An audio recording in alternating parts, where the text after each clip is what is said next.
This past week, I had a postural shift that was spontaneous, and it is a posture that I would have believed that I had after my training in 2007 as a Feldenkrais practitioner. And it was an internal spontaneous shift of alignment that wasn't through cognitive focus.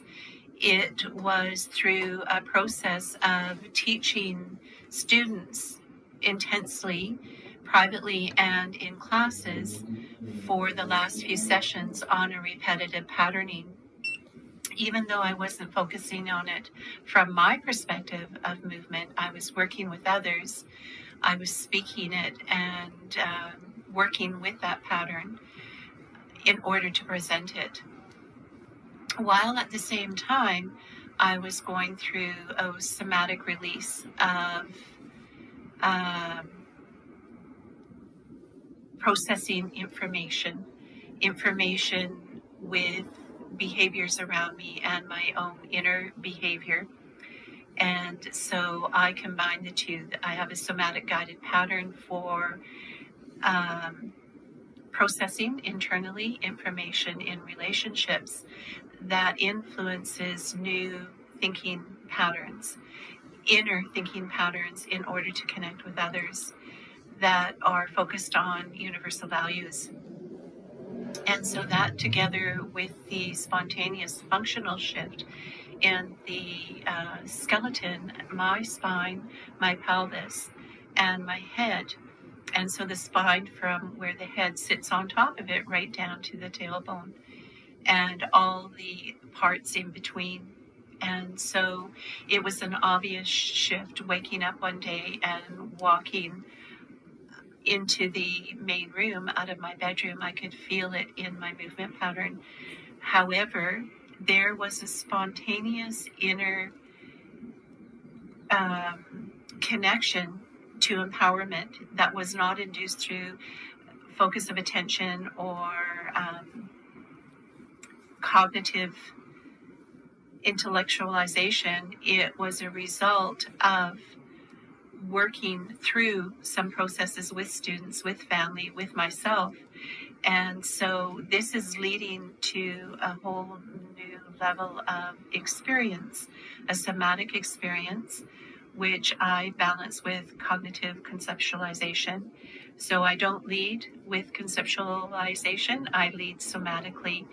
And so it doesn't dismiss the cognitive intellectual focus.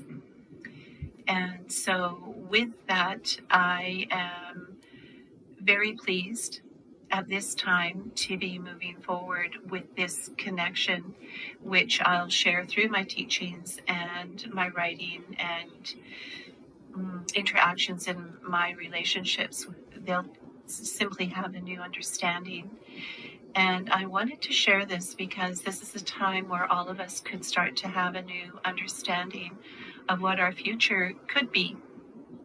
And we've been through an awakening of some really horrible negative influences in the people who have authority over us on the planet, in all the countries.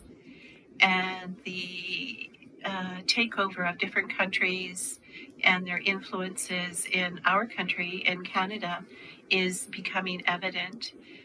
And so there could be a certain hopelessness around that experience.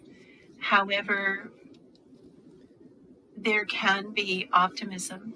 And as the optimism expands in each of us, the negative influence isn't going to have the greatest power over us. Attract attracts like. And so if we can shift our fear, anger, frustration, horror at what we're hearing and seeing mainstream in the larger communities, but through our own community interactions with our families and friends and business associates who carry a certain pattern of negativity, because it does dominate our social conditioning. As we shift that, we can start to shift it on a larger scale. And that is the only hope that we have, is to change from how we perceive ourselves, how we perceive ourselves in relationship to other people, and to learn how to not give our power away, to learn how to be our own authority when it comes to making choices and decisions. And each time we speak of our choice before taking action on it, it shifts through the person we're talking to. They bleed into our decisions and hold us back. And so, unless you're with a trained empathic coach, your choices are not going to be your own. And this is certainly a time where we need to learn how to make our own choices and learn how to be autonomous and independent, and basically increase our self-value. Our love for ourselves is what's going to get us through whatever this is that's coming mainstream and is in our own communities. It has to start there.